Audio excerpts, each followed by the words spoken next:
Halo guys, kembali lagi dengan Dongeng Donghua. Kali ini kita akan melanjutkan alur cerita Donghua Against the Sky Supreme versi novel. Di cerita sebelumnya, banyak murid dari Sekte Abadi dan Istana Jiwa yang terbunuh dalam formasi besar Tan Yun.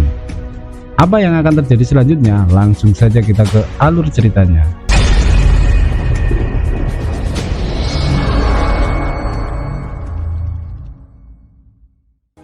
Nanggong Yukin yang menghadapi Meng Yi dan Sui Xian tidak terlihat kalah sedikit pun. Di tempat lain, Jun Buping yang dibantu Bai Lilongtian berhasil menekan Ruyan Chen. Jun Buping menendang dada Ruyan Chen hingga terpental jatuh ke tanah. Di saat yang sama, Bai Lilongtian segera menginjak dada Ruyan Chen dan mengarahkan pedangnya ke leher Ruyan Chen sambil berkata, "Bergeraklah, maka kau akan menyesalinya seumur hidup." Setelah Bai Lilongtian berhasil menekan Ruyan Chen, Jun Buping segera membantu Sangguan Bingbing dan King Xuan yang sedang bertarung dengan Cao Xiong dari Istana Jiwa. Walaupun Sangguan Bingbing dan King Xuan terluka, tapi mereka tetap mampu mengimbangi Cao Xiong. Lalu terdengar suara teriakan kesakitan. Itu dari arah tempat pertarungan Jun Luren. Terlihat kaki kanan Jun Luren tertusuk tombak oleh Lim Yaoxin dan 10 murid Sekte Abadi lainnya. Karena saat ini Jun Luren sedang terkepung. Melihat itu, Jun Buping meminta King Xuan untuk membantu Jun Luren dan Sangguan Bingbing membantu Meng Yi dan Sui Xian melawan Nanggong Yukin. Setelah lama bertukar pukulan, akhirnya Lim Yaoxin dibunuh oleh King Xuan dan Jun Luren yang bergabung. Begitu juga Jun Buping yang berhasil membersihkan para murid Sekte Abadi dan Istana Jiwa Ilahi. Di tempat lain, Huang Futinfeng mengalami banyak luka dalam. Begitu juga Ke Xingyi yang terus memuntahkan darah segar dari mulutnya. Di mana saat ini mereka sedang bertarung dengan Pan Hang Kim dan Shao Shi Guang dari Istana Jiwa. Huang Futinfeng dan Ke Xingyi berada dalam posisi yang kurang menguntungkan. Pada saat yang sama, terlihat formasi pedang Tan Yun yang mulai menghilang dan sosok pria memegang pedang api di tangannya berdiri di langit dengan tatapan ganas. Itu adalah Tan Yun. Setelah itu Tan Yun melesat ke arah Shao Shi Guang. Menyadari serangan itu, Shao Shi Guang memblokirnya dengan pedang di tangannya. Tapi pedang itu malah terpotong oleh cahaya pedang api Tan Yun.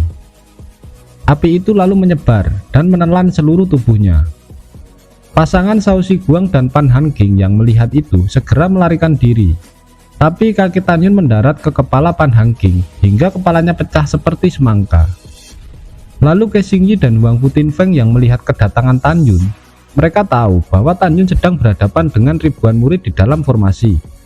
Oleh karena itu, mereka penasaran dan melihat ke arah tempat formasi tadi berada. Dan kini, nampak potongan mayat berhamburan di tanah. Ada sedikit kengerian di hati mereka. Melihat pemandangan mengerikan itu, mereka tak menyangka bahwa Tan Yun akan membunuh 2.700 orang dalam formasinya hanya dalam beberapa saat. Tan Yun terus melanjutkan pembantaian musuh lainnya. Sementara Nanggong Yukin yang akhirnya menoleh di tempat formasi di mana Tan Yun berada sebelumnya, seakan tak percaya. Dia berteriak histeris melihat potongan tubuh murid Istana Jiwa berserakan. Hatinya hancur melihat pembantaian itu. Dia menyadari bahwa tidak ada murid Istana Jiwa yang selamat. Hanya dia satu-satunya yang masih hidup. Dalam kesedihannya, Nanggong Yukin berteriak ke arah Tan Yun. "Tan Yun, kau sangat kejam." Di saat yang sama, serangan pedang dari Meng Yi, Xian, dan Sangguan Bingbing telah mendekati tubuh Nanggong Yukin. Tan Yun melihat itu, dia ingin menyelamatkan Nanggong Yukin lagi. Tapi dia teringat rasa sakit hatinya saat Nanggong Yukin menusuk dadanya waktu itu. Tatapan Tan Yun tetap dingin dan tak peduli. Tapi ketika dia melihat Nanggong Yukin putus asa dan tidak menghindar dari serangan itu sedikit pun, Tan Yun lalu berkata dengan dingin, "Meng Yi, bawa dia ke sini." Wajah Nanggong Yukin yang berlinang air mata melihat teman-temannya terbunuh. Tiba-tiba dia berkata, "Tan Yun, aku tidak akan memberikanmu kesempatan untuk mempermalukanku. Aku lebih baik mati." Setelah kata-kata itu keluar, Nanggong Yukin maju ke depan dan menabrakkan dirinya pada pedang Meng Yi yang mengarah ke kepalanya dan pedang Sangguan Bingbing yang terhunus ke dadanya. Tindakan Nanggong Yukin ini adalah untuk bunuh diri. Tapi sebelum itu terjadi, Mu Mengyi dan Sui Jian dengan cepat menarik pedang mereka. Segera Mu Mengyi menyegel kolam spiritual Nanggong Yukin, dan itu membuat Nanggong Yukin menjadi seperti manusia biasa tanpa kekuatan kultivasi. Setelah itu, Sui Jian membawa Nanggong Yukin kepada Tan Yun, dan semua yang lain ikut berkumpul. Bai Lilongtian juga membawa Ruyan Chen di hadapan Tan Yun dan menyuruhnya berlutut. Tetapi Ruyan Chen menolak, serta memilih mati daripada harus bersujud kepada Tan Yun. Tan Yun lalu memberikan kesempatan pada Ruyan Chen untuk bersujud 3 kali kepada murid-murid sekte suci Huangfu yang mati, dan Tan Yun tidak akan membunuhnya. Tetapi Ruyan Chen bersikeras bahwa itu cuma akal-akalan Tan Yun, karena pada akhirnya tetap dia akan dibunuh juga oleh Tan Yun. Jadi Ruyan Chen tetap menolak perintah Tan Yun. Tan Yun yang geram dengan sikap Ruyan Chen ini lalu mencekiknya hingga seluruh kepalanya menjadi merah. Kemudian Tan Yun membanting wajah Ruyan Chen ke tanah untuk memaksanya bersujud 3 kali hingga tulang-tulang wajahnya retak dan patah. Setelah itu 5 jarinya juga dipatahkan Tan Yun. Kemudian Tan Yun melemparkannya ke perahu roh dan menyuruhnya segera pergi. Ruyan Chen tidak mengerti kenapa Tan Yun melepaskannya, tetapi dia dengan arogan tetap mengancam Tan Yun dari kejauhan. Dia berkata bahwa cepat atau lambat dia pasti akan membunuh Tan Yun. Nanggong Yukin yang melihat cara Tan Yun memperlakukan Ruyan Chen lalu berkata, "Jika kamu seorang pria, maka jangan gunakan trik-trik untuk mempermalukannya. Dia telah mengakui kekalahannya dan meminta langsung dibunuh, karena dia tidak akan memohon belas kasihan." Mendengar itu Tan Yun hanya tersenyum dan menyuruh Mu Mengyi dan yang lainnya untuk pergi dulu, karena ada hal yang harus dibicarakan secara pribadi. Setelah mereka menjauh, Tan Yun membuat penghalang suara, lalu dia menarik nafas dalam-dalam dan berjongkok di depan Nanggong Yukin. Tak disangka Nanggong Yukin meludahi Tan Yun di wajahnya. Tan Yun hanya menyeka air liur itu dan berkata, "Aku tidak akan menyakitimu dan akan melepaskanmu." Mendengar itu tubuh Nanggong Yukin sedikit bergetar. Tan Yun berkata lagi, "Tidak usah menatapku seperti itu. Kau sendiri tahu, jika aku tidak menyelamatkanmu waktu itu, maka kau pasti sudah lama mati.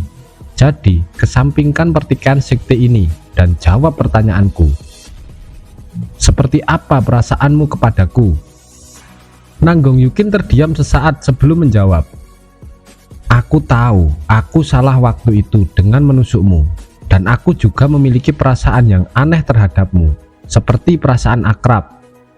Terkadang ketika aku melihatmu terluka, hatiku juga merasa sakit," ucap Nanggong Yukin. Mendengar itu tubuh Tan Yun gemetar dan bertanya lagi, "Jadi kau juga memiliki perasaan aneh seperti itu?" Nanggong Yukin menjawab, "Iya, tapi sekarang kau telah membantai semua orang istana jiwaku. Aku tidak peduli apa yang terjadi di antara kau dan aku. Ini adalah menjadi hutang darah yang dalam. Aku tidak akan melepaskanmu. Jadi Tan Yun, bunuh aku sekarang. Jika tidak, kau mungkin akan menyesalinya nanti. Jika kau membiarkanku pergi, di lain kesempatan tidak akan ada ampun bagimu saat kita bertemu lagi," ucap Nanggong Yukin. Setelah itu Tan Yun berkata, "Pergilah, aku sudah mendapat jawaban yang ingin kutanyakan." Lalu Tan Yun membuka penghalang suara dan membuka kolam spiritual Nanggong Yukin yang disegel Mu Mengyi tadi. Seketika dengan cepat Nanggong Yukin melesat ke arah perahu roh dan menerbangkannya jauh. Tan Yun hanya menatap perahu roh itu dan ada kesedihan di matanya. Sementara itu di dalam perahu roh, Nanggong Yukin tersungkur dengan air mata dan bibirnya bergetar. Dia bertanya-tanya kenapa semua ini harus terjadi kepadanya. Oke guys, sampai di sini dulu alur cerita kali ini. Kita bertemu lagi di episode selanjutnya. Jangan lupa like, share, dan subscribe. Terima kasih.